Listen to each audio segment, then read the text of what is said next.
Hai Tulsidevya Priyai Hai Keshavashacha Vishnu Bhakti Prali Devi Satchavachai Namo Namaha.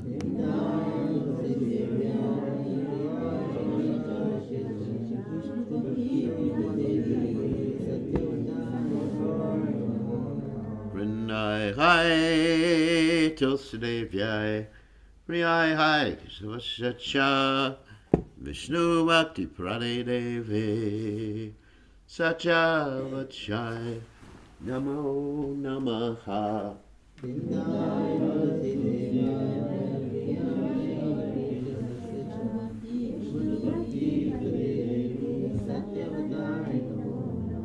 Jai Tulsi Maharani ki Jai.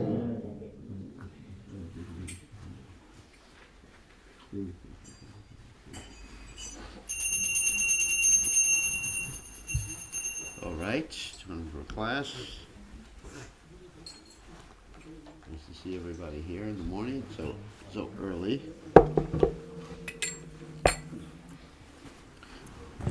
Let's tune this.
I think someone was fooling around with the strings on this thing.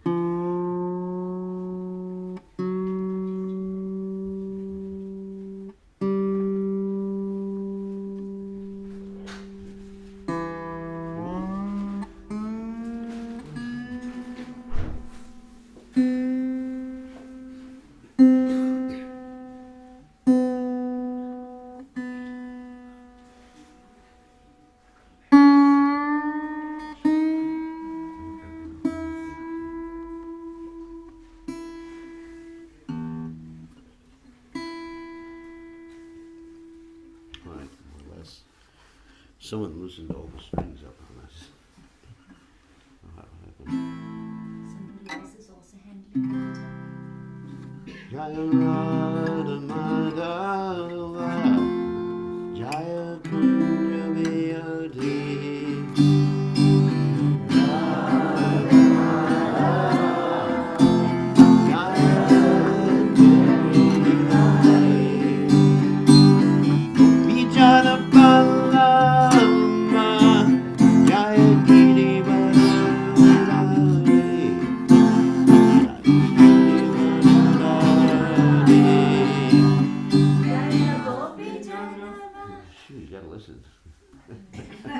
We've been singing the same thing for the last few days. You got the people that listen.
Vishnupad. Paramahansa Paravatikacharya also tell us that Shrimad, His Divine Grace Abhaya Chalanad Bhaktivedanta Goswami Srila Prabhupada Ki Jai, ISKCON Founder Acharya Srila Prabhupada Ki Jai, Anantakoti Vaishnav Vrinda Ki Jai, Namacharya Srila Haridas Thakur Ki Jai, Prem Se Kaho Shri Krishna Chaitanya Prabhu Nityananda Shidway Gadadha Shivasati Gaur Bhakta Vrinda Ki Jai, Shri Shri Radhakrishna Gopi Gopinath Sai Mukunda Radhakunda Giri Govardhan Ki Jai, Vrindavanam Ki Jai, Maturam Ki Jai, Jagadada Sami Ki Jai, Yamanabai Ki Jai, Shrimati Lasadeva Ki Jai, Samaveda Bhakta Vrinda Ki Jai, Gaur Premananda Hari Hari Bol. All glories the assembled devotees, all glories the assembled devotees, all glories the assembled devotees, all glories to Shri Guru and Gauranga, Srila Prabhupada Ki Jai, Gaur Premananda Hari Hari Bol. Nama Om Vishnu Padaya Krishna Prastaya Bhutale Shrimati Bhaktivedanta Swami Nani. Namaste Saraswati Devi Gauravani Pacharni Nivishesha Shunyavadi Paschatya Tejatarni Om Gana Timidandasa Gadanjana Shlakya Jakshudan Niditam Yena Tasmai Shri Gurave Namaha. So, we're continuing with our study of the Sri Caitanya Caritamrta. We are reading from the Antya Lila chapter 4, beginning with text 155 today. And this particular chapter deals with Sanatana Goswami's interactions with Sri Chaitanya Mahaprabhu, specifically with the point that Sanatana Goswami has all these sores on his body from having gone through Bihar, where all you are from. What?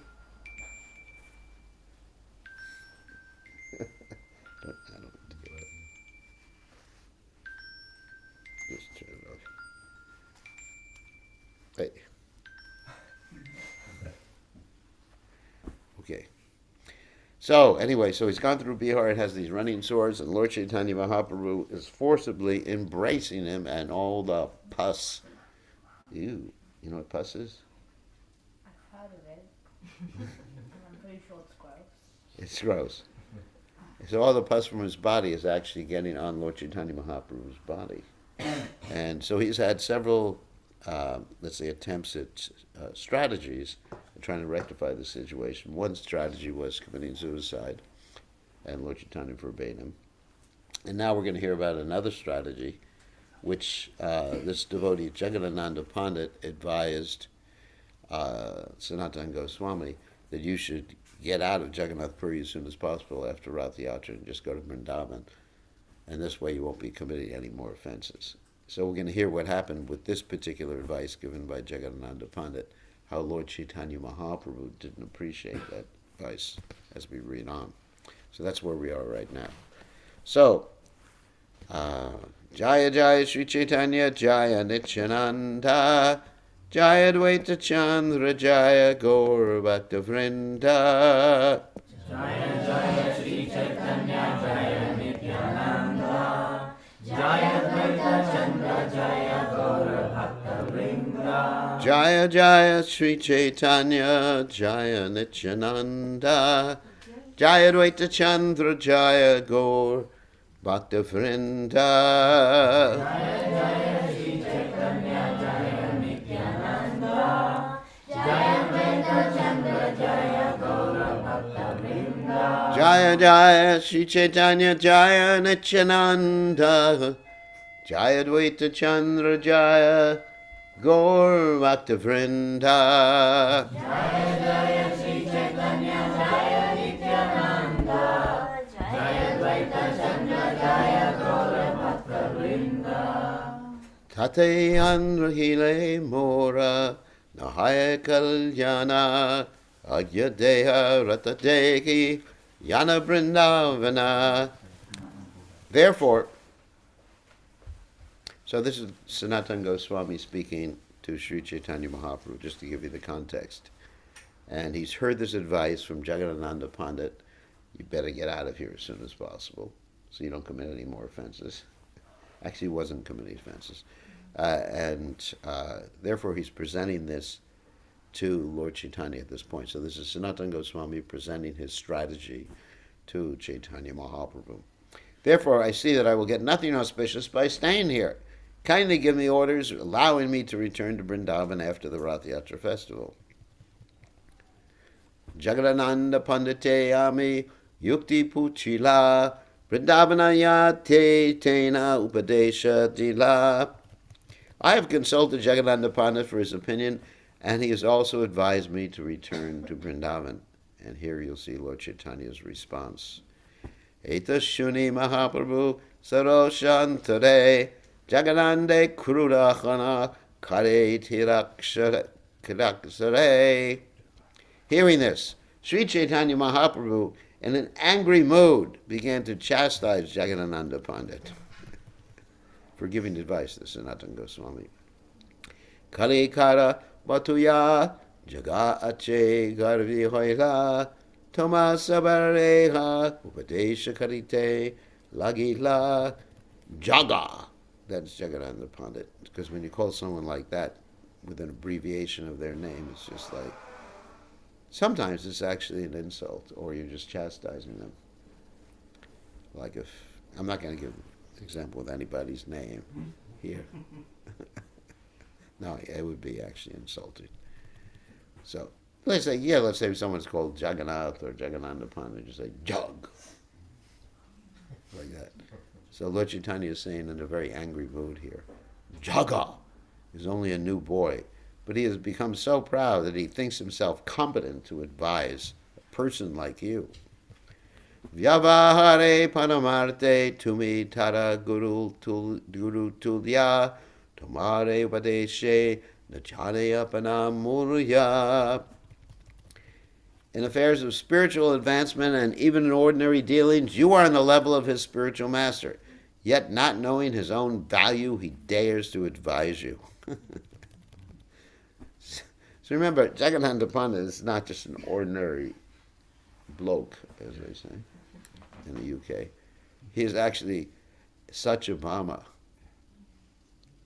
So he's Krishna's wife. So these are interesting pastimes going on. And Lord Chaitanya is aware of that. Amaro Padeshta Tumi Pramanhikarya Tamareha Upadeshe Balaka Kare Aiche Karya. My dear Sanatan, you are on the level of my advisor, for you are an authorized person, but Jaga wants to advise you. This is but the impudence of a naughty boy. Shuni Sanatana Paye Dare Prabhure Kahila Jaganandera Sobhagya Ajise Janmila. When Sri Chaitanya Mahaprabhu was thus chastising Jagadananda Pandit, listen to how Sanatana Goswami responds, which is really interesting. Sanatana Goswami fell at the Lord's feet and said, I can now understand the fortunate position of Jagadananda. Apanara Osobhagya Ajihaila Gyana Jagate Nahi Jagadananda Sama Bhagyavan. I can also understand my misfortune. No one in this world is as fortunate as Jagadananda. Jagadanande Pihao Amiyata Sudasa More Piyao Gorhava Stuti Nimba Nishinda Rasa. Sir, you are making Jagadananda drink the nectar of affectionate relationships, whereas by offering me honorable prayers, you are making me drink the bitter juice of Nimba and Nishinda. So what's happening here is that sometimes when there's a very close relationship, there's sometimes chastising and things like that. But if you don't have a close relationship, just like this morning we're walking in the park, and there's people walking in the park or whatever, and I'm very nice to them. Because I don't have any relationship with them. I just say, oh, good morning. And nice exchanges. Anyway, so, but I would never think of chastising them. So, why don't you get out of the way? I'm a sannyasi, I'm Guru Maharaj. Because there's no relationship there. But if it was, a disciple, depending on the relationship with the disciple, sometimes disciples you got to say, yes, good boy, or good girl. You're doing very nicely in devotional service. Because you don't want to discourage them. Like Prabhupada sometimes would say that a devotee could do a particular service because the devotee was going to do it anyway. Like there was one devotee one time who asked Prabhupada to get divorced and remarried. And Prabhupada said, all right. And Prabhupada's servant, Sri Takirti, said, I thought you were against divorce. And Prabhupada said he was going to do it anyway. So if he did it against my instructions, then he'd be committing not only the divorce, which is bad, but also disobeying the order of the spiritual master, which is an offense. So many times the guru has to, I've seen that, how Prabhupada dealt, and I have to do the same thing many times, most of the time. So, yes, good boy, good girl, like that. And then when someone who can take it, then you really can give them direct instruction. You rascal! But that's a very rare disciple. You rascal. So that indicates a more trusting relationship. So this is what's happening here, that Lord Chaitanya Mahaprabhu is chastising. Well, you rascal.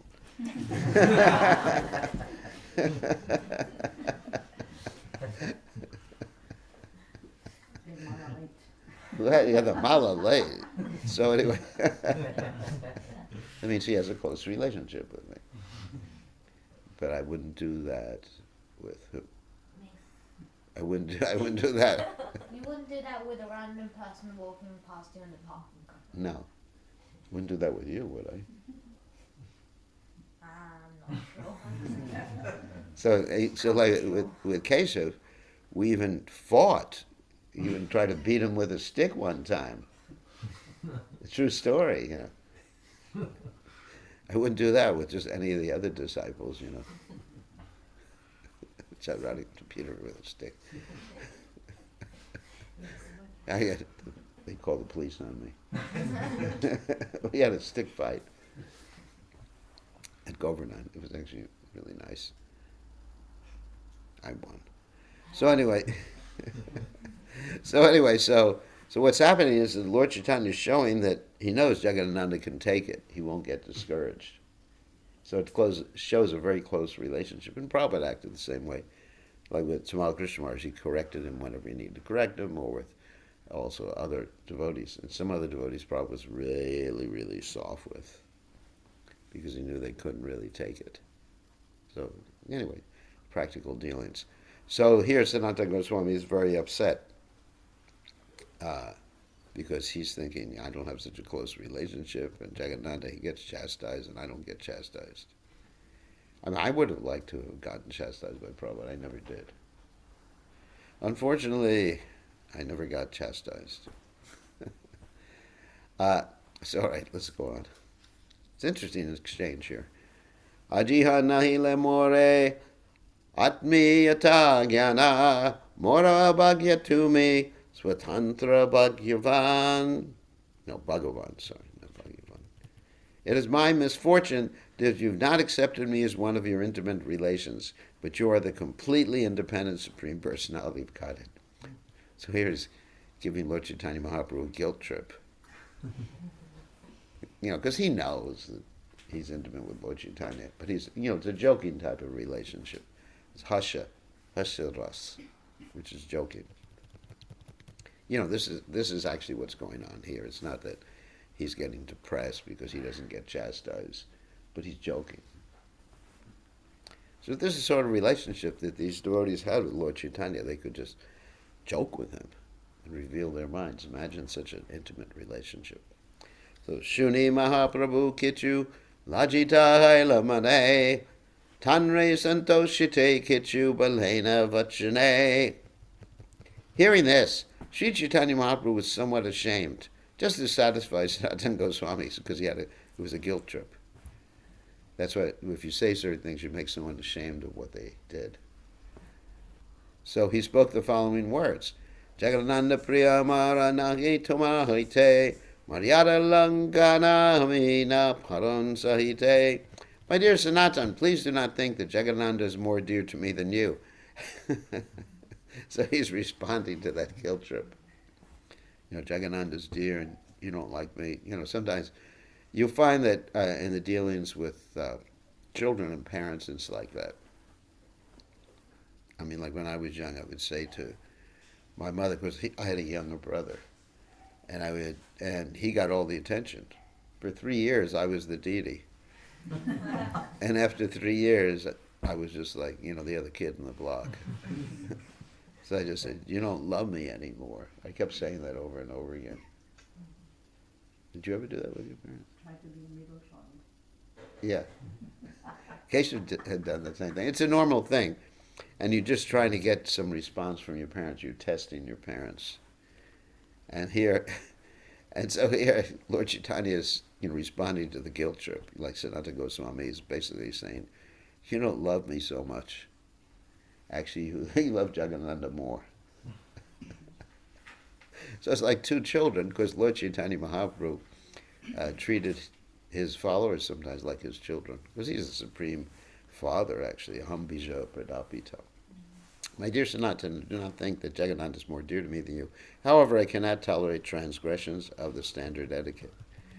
Kahantumi pramanika shastre pavina kahanjaga kalikara patuyan havina. You are an experienced authority in the Shastras, whereas Jaga is just a young boy. Amakeha and Jagadananda Pandit actually was a very educated person too. It's not that he was uneducated. I mean, he wrote some beautiful literatures about separation between himself and Lord Chaitanya Mahaprabhu.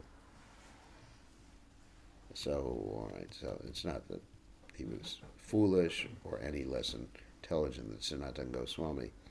Amakeha bunchaite tumi tarak shakti katatani bujana kacha abujanacha vyavahara bhakti.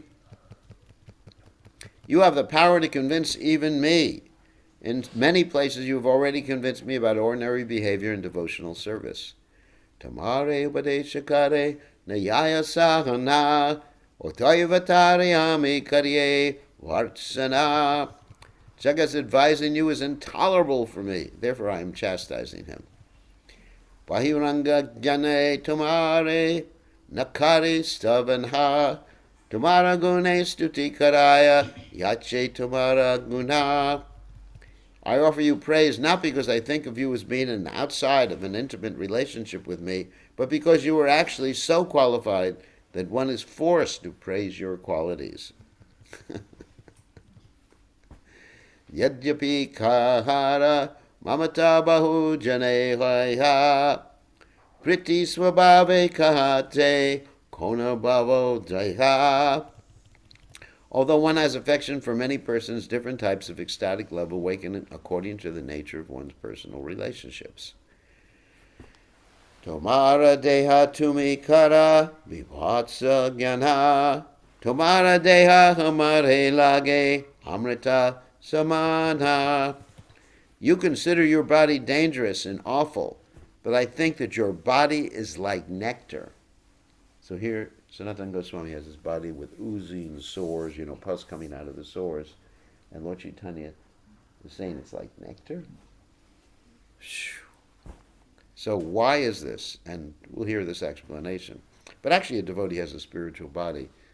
So we do not see the faults in someone's body. That's one of the ways that people commit offenses against Vaishnavas. We don't consider someone's background, previous life. We don't consider some present, let's say, circumstances that are results of one's previous activities when thinking about a Vaishnava. We don't consider one's caste or creed. We simply consider one's devotional mood in Krishna consciousness. That's the point. So you consider your body dangerous and awful, but I think your body is like nectar. Shoot. Aprakata deha tumara prakata kabunaya tatapi tumara tate prakata buddhi hoiha. Actually, your body is transcendental, never material. You are thinking of it, however, in terms of a material conception. So Prabhupada explains that Srila Bhaktisiddhanta Saraswati Thakur gives his opinion about how a person completely engaged in the service of the Lord transforms his body from material to spiritual or transcendental. He says, a pure devotee engaged in the service of Lord Krishna has no desire for his personal sense gratification, and thus he never accepts anything for that purpose. He desires only the happiness of the Supreme Personality of Godhead, Krishna, and because of his ecstatic love for Krishna, he acts in various ways. Karmis think that the material body is an instrument for material enjoyment. And that is why they work extremely hard.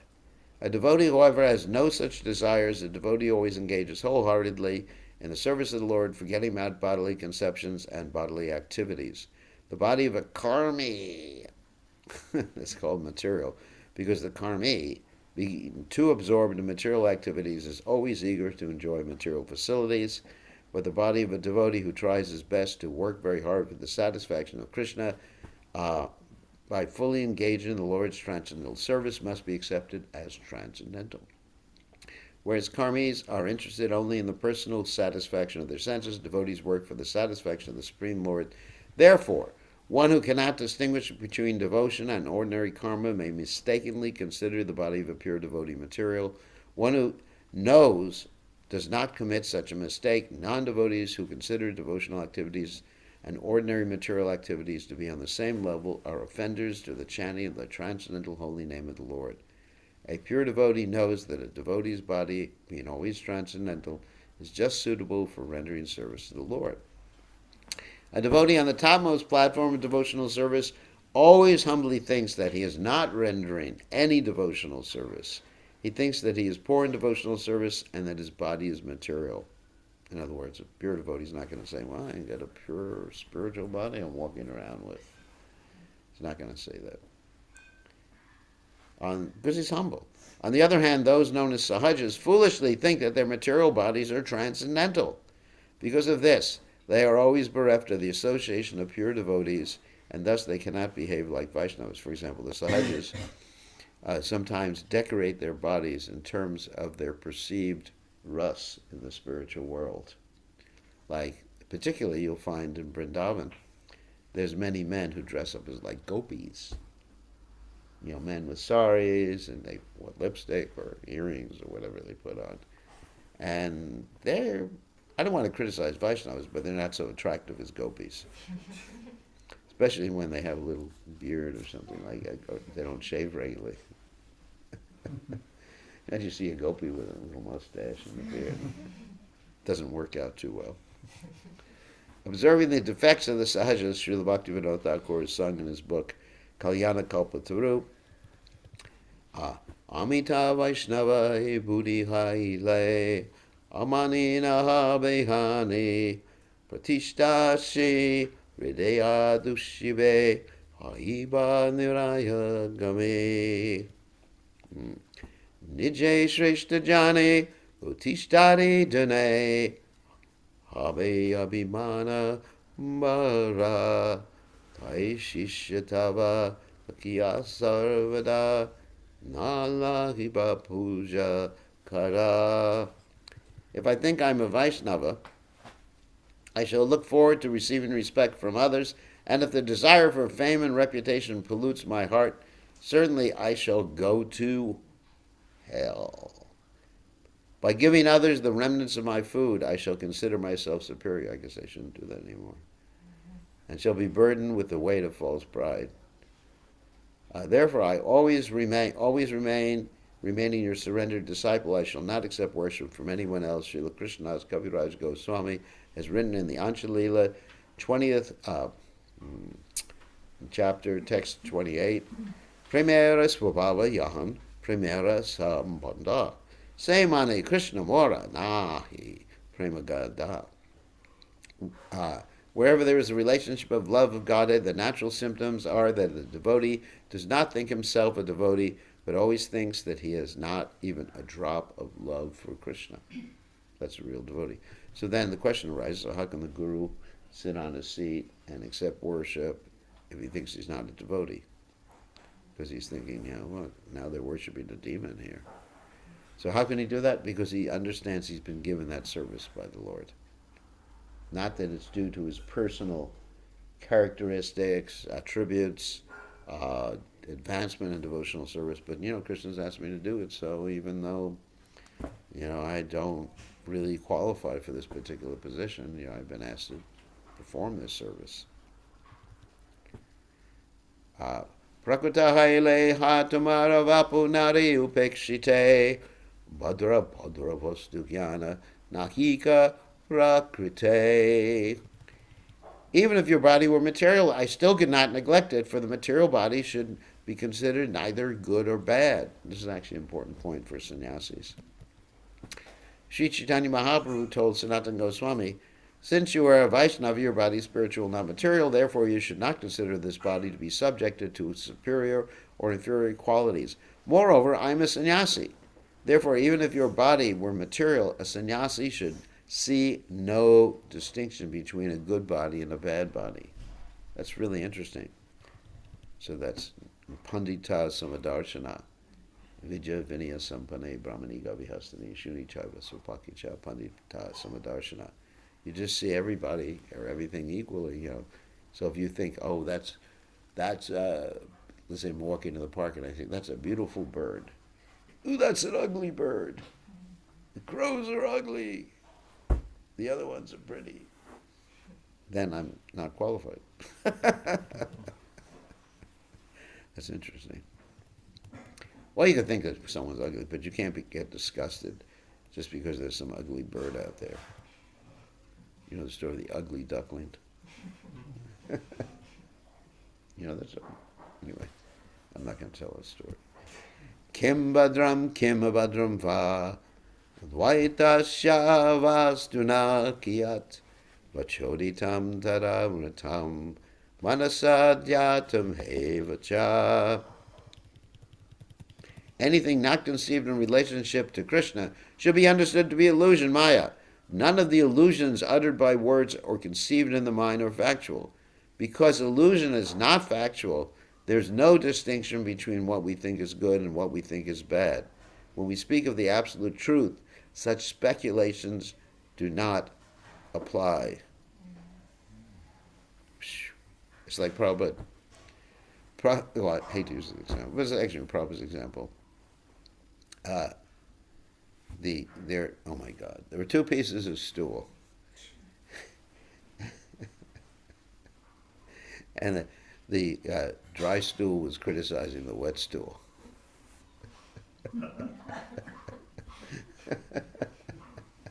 So he said, oh, the dry stool's nice.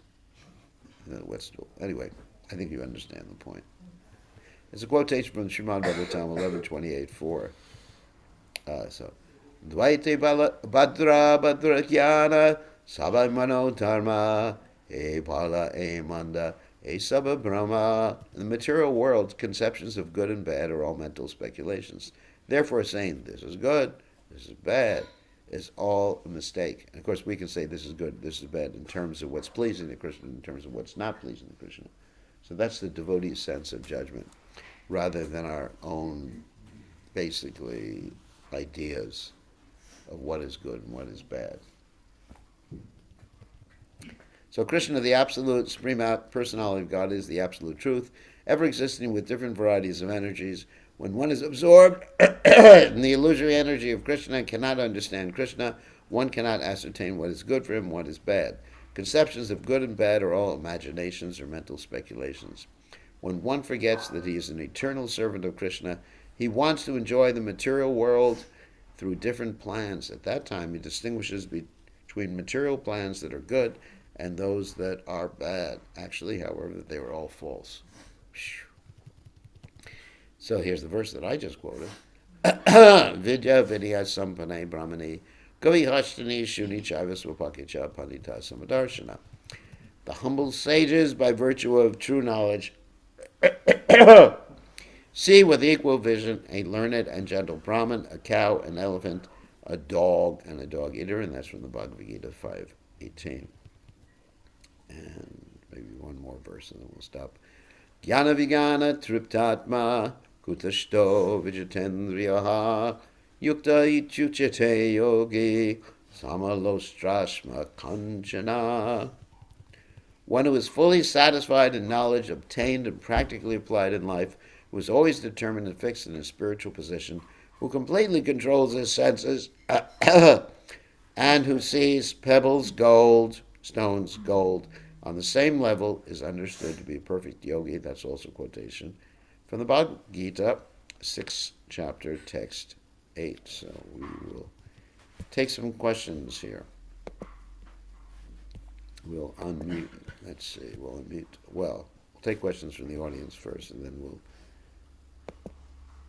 Hold on a second. And then we'll unmute everybody. So, who has some questions? Anybody here? Yes.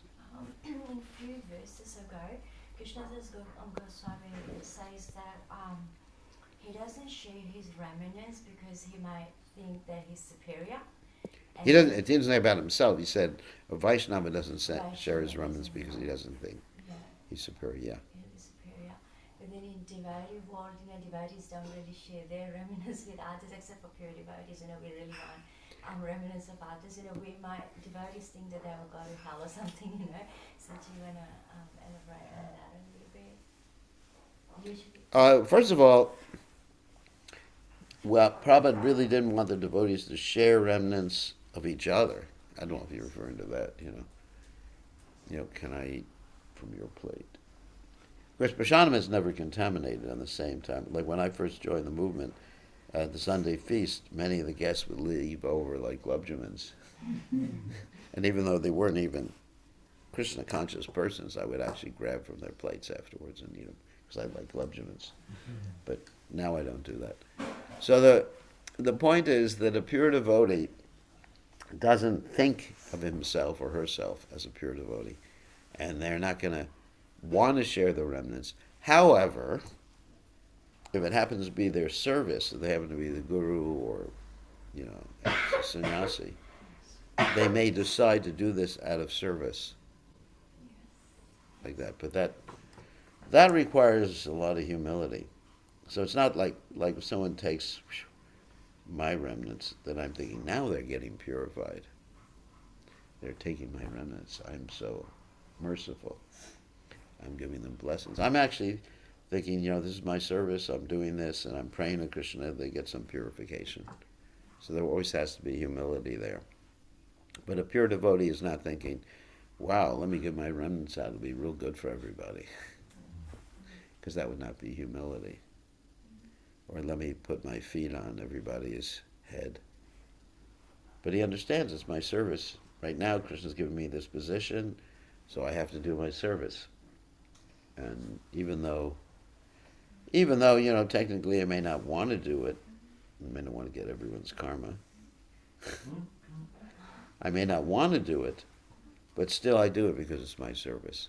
Technically, like I've explained several times before, that if it was up to me, I'd be in Govardhan chanting Hare Krishna, and check my email like once a year, just respond by the Hare Krishna mantra. Someone says, well, I'm having trouble. Hare Krishna, Krishna Krishna, Hare Hare, Hare Ram. But, I have service, so we're servants, so we have to act in such a way to please Krishna. And it pleases Krishna, like Prabhupada left remnants. But Prabhupada was not proud. The main point is to be humble. The principle is to be humble. The details, how you are humble. Like we were talking yesterday about principles versus details. So don't violate the principle. So even in giving out remnants, let's say if I was giving out remnants, in the old days actually it was crazy. Because in the old days, when I first became guru for the first 10 years or something like that, we have these cookie throws during the Guru Puja. Did you ever see one of those? Yes. that the guru, I hate to admit it, I did it. You'd bite on the cookie and then you throw it out to everybody. You ever seen that, Ananda? Yeah, we were crazy. I mean, it was common in ISKCON after Prabhupada left. Not every guru did, but only the proud ones like me. The good gurus, they didn't do stuff like that. But, we'd bite on the cookie and throw it out, and everybody would be screaming. You'd have I really wasn't that bad. So, a little defense. So, but there were some of the gurus who actually normally had cookie throws. Oh my God, I'm thinking of one story right now. I was in Mexico one time, Mexico City, and the spiritual masters, there were three of us, myself, Sridharananda Maharaj, and Panchadravita Swami. You may have remembered Panchadravita Swami. Anyway, we were sitting upstairs taking prasadam, and then, I don't know if I should tell this story, it's a really terrible story, but all the devotees downstairs, it was like, in those days, people just looked at their gurus, second generation coming from Prabhupada, as like God. So there were the three gods upstairs, taking prasadam, and everybody there, you had like 150 devotees downstairs. There was a balcony, and 150 devotees downstairs waiting for the remnants or something. So then we ended up like throwing our plates off different parts of the plate. Now here's the worst part. Not the plate, but the food from the plate. Off there, off of the balcony. And all this, and it was in Mexico. People from South America tend to be a little overly emotional. And so, oh my God. And then I had the idea of maybe we should throw the soup down too.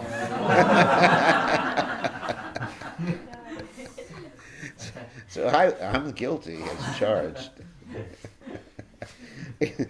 So I poured the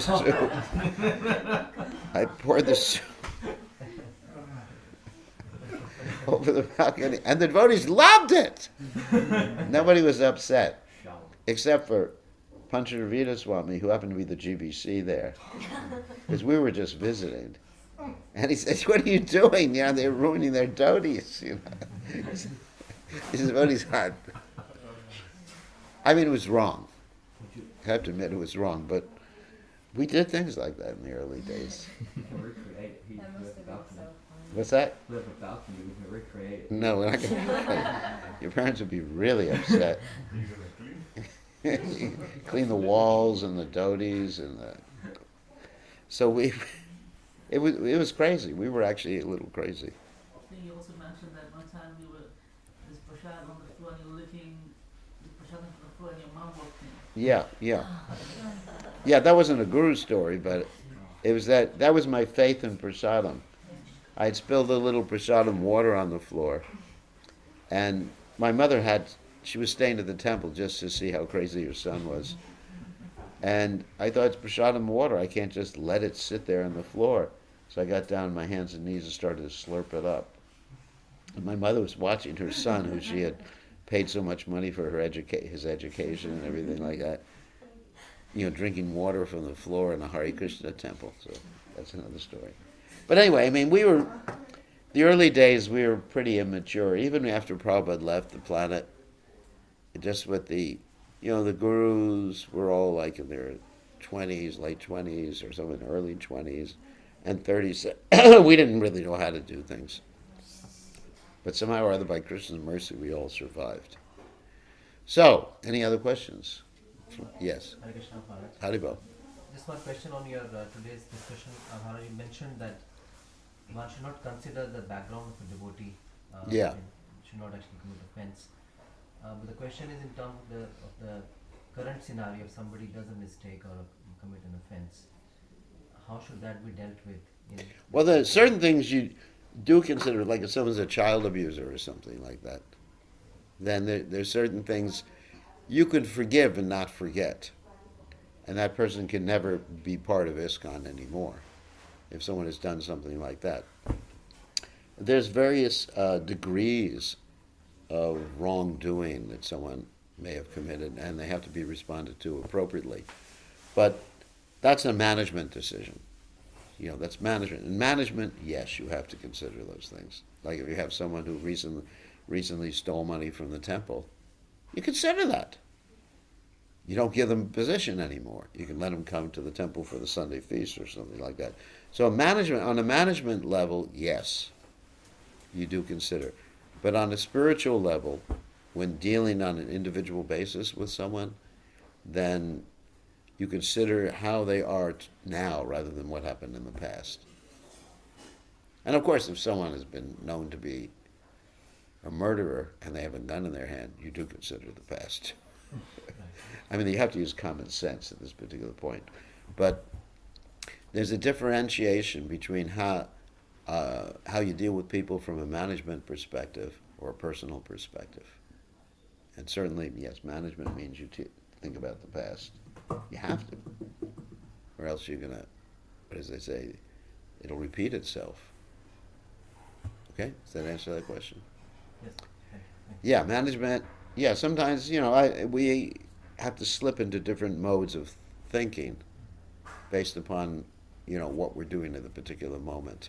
Sometimes we slip into a management mode, and sometimes we slip into the guru mode. Okay. So, more questions from the devotees here? Otherwise, we could take questions from the online devotees. Nope. Maharaj, just one more question. Yeah. Actually, I mentioned regarding differentiating between a body, like a beautiful body and a new body. Yeah. So my spontaneous, like at the moment when you look at somebody, beautiful, let's say a beautiful bird or example of a crow. The spontaneous. I like the crows here. They're beautiful. They're actually very nice. They're nice. Black. They're big, jet black. I really like that color. Just like, wow. Okay. Anyway, but I'll just give you an example. Yeah. The crows in India are not so beautiful. There's actually crows about this big in India. Oh, I was one time I was staying in Jagannath Puri, and right near the garbage area, and the crows were they were like Garuda basically. They could carry someone off. So what was the rest of the question? Yes, Maharaj. So the question was actually, spontaneously I tend to look at that, like Yeah. it's beautiful and because it's conditioned soul. Yeah. So how to actually gradually overcome that you see? I don't think we can overcome that. I think spontaneously there's that natural response, but we use the intelligence to control how we act in regard to that response. In other words, obviously, if there's a beautiful bird with colors, we're immediately going to be thinking, it's beautiful. And a little cockroach comes around, we go, ooh. So, that's the initial response. I don't think we can actually control that unless we're actually pure devotees. But by intelligence, we say, we can pull ourselves back from the mind's thoughts. The mind is attraction and repulsion. And if we function on the intelligence platform, we can identify, yes, that particular thought of attraction and repulsion for the cockroach, versus the beautiful bird, is not a Krishna conscious thought. So it's like a feedback loop that you have with the intelligence, that you don't beat yourself up for the mind just, going off in this regular attraction and repulsion stuff, but you recognize what it is, and you gauge your responses in an appropriate way, an appropriate Krishna conscious way. In other words, here's a cockroach because he's ugly. I don't think cockroaches are ugly. Anyway, so I think it's beautiful the way Krishna has created the cockroach. But let's say if you think it's ugly, you don't go whack. And you don't go to the bird and start petting the bird. Isn't that cute? It's like, there's a dog here, right? No, there's no dog here. Okay, no dogs. So, anyway, I won't talk about the dog. So, let's give the example of a cat. Okay. So not everybody, people like cats. Why do they like cats? Why do you like cats? Soft. It's soft and cuddly. Cuddly, yeah. cuddly and has nice fur on it and everything like that. And they aren't as crazy as dogs. Well, some cats are. They're adventurous. Anyway, cats are independent, but the real reason people like them is they're real cuddly. So let's say you took one of those, what we call in ISKCON a buzzer, shaver, and shaved them up like my head. Would you love your cat as much? Yes. Hairless cat. Bald cats. And the tail would be the Sika. No. How many people would go up to that same living entity, has the same feelings, and treat them in the same way? If you see the face, then yes. If you see the body, then no. No, you're going to shave up around the face too, the whiskers and everything. The eyes and faces, see person. I always see person. Anyway, the cat would not be treated in the same way. Most people would go, ooh, but it's the same cat. It's the same cat. But then you're going, ooh, because the cat is apparently ugly. So, yeah, that's a natural response. I'm not saying it's wrong. You don't feel guilty about that response. But you understand that's an illusory concept. And you treat the cat in the same way, even though right now the cat may be repulsive to you, or even not so attractive. Because the cat needs the same affection it did as when it had all of its hair. Not fur, actually, hair. Cats don't have fur. So anyway, does that answer your question? It's a question of the intelligence. Yes, no. Yes. And it also makes you humble. If I see one animal ugly and another animal pretty, and then identify that I'm in that consciousness, using my intelligence, buddhi, then I see, well, how fallen am I? I'm actually not that Krishna conscious because I'm seen in terms of duality. And then it makes me more enthusiastic to chant, more enthusiastic to pray to Krishna. Because here I am thinking, I'm great. I'm a guru sitting here. Everybody listens to me. My lotus feet are so sweet. But then all of a sudden you're seeing the duality. So that's a wake-up call that helps you be humble. So I think we have to be practical. I'm not denying that I see duality sometimes. But at least I'm aware of when I'm seeing it, and I correct myself, and I use that awareness as an impetus to further my devotional service. Okay, good question. So, any other questions? Yeah. Can you give us some tips how to get kids more involved in Krishna consciousness? Yes, tie them up.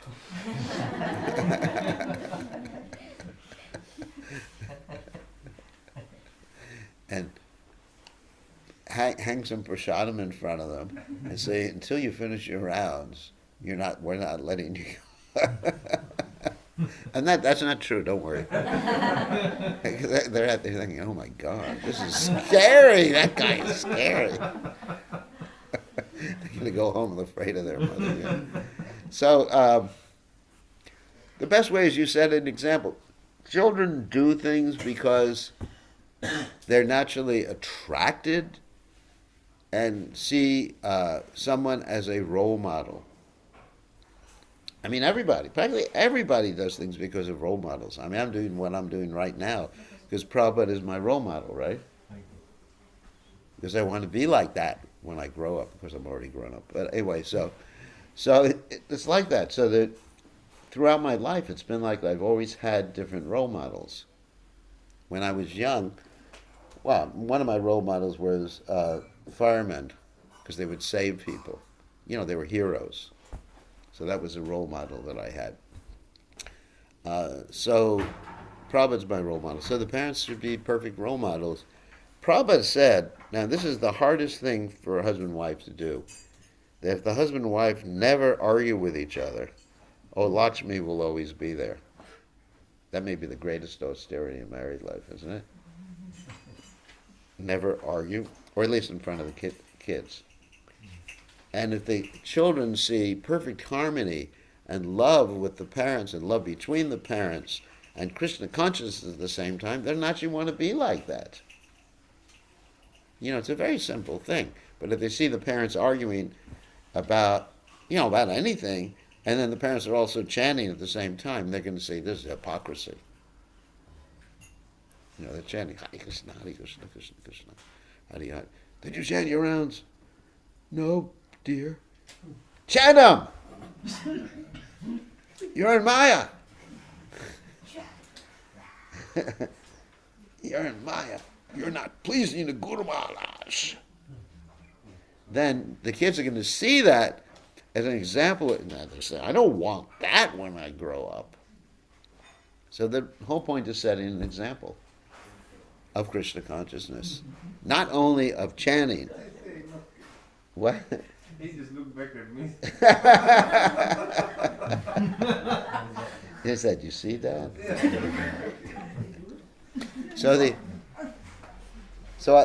It's not only the example of when you're doing the bhakti, but it's throughout the rest of the day is almost more important than when you're doing the bhakti, because that your activities and consciousness and interactions throughout the rest of the day are manifestations of your bhakti or lack of bhakti.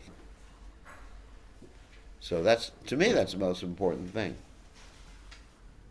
I mean, what can I say? Like Prabhupada had parents who were, very loving with each other.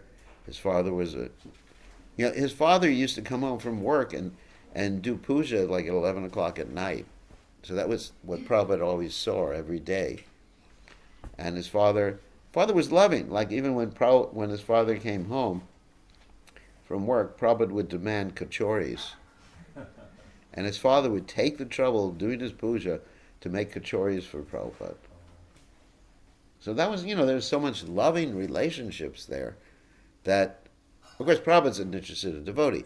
But for anyone else, they would say, well, devotional service is nice. You have this nice, loving relationship in the family.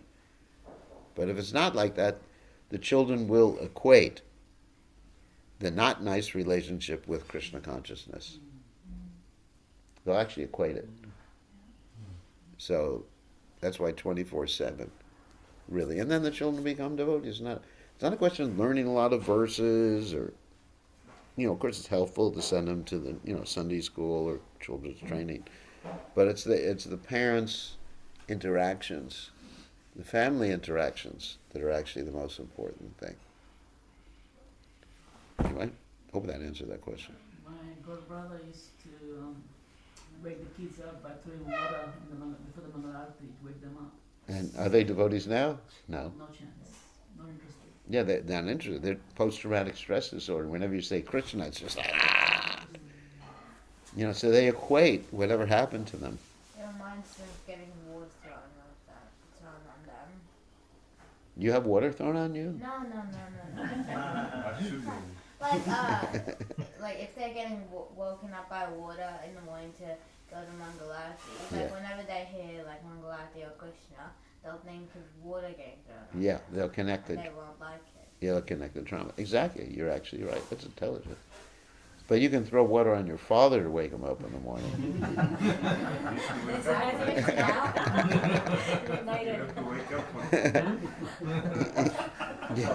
You have my permission to do that. But he has to wake up in the morning. I'll figure it out. So that'll be good. That'll 4:30 I'll wake up to wake you up. that'll actually give him an impetus to wake up now. You need to wake up before me to do this. What time do you wake up? All right, I think that's enough questions, and we don't have time. Actually,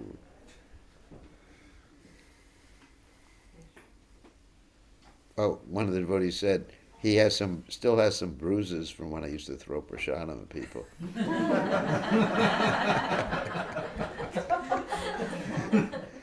He's traumatized by me. I hope he doesn't sue the guru.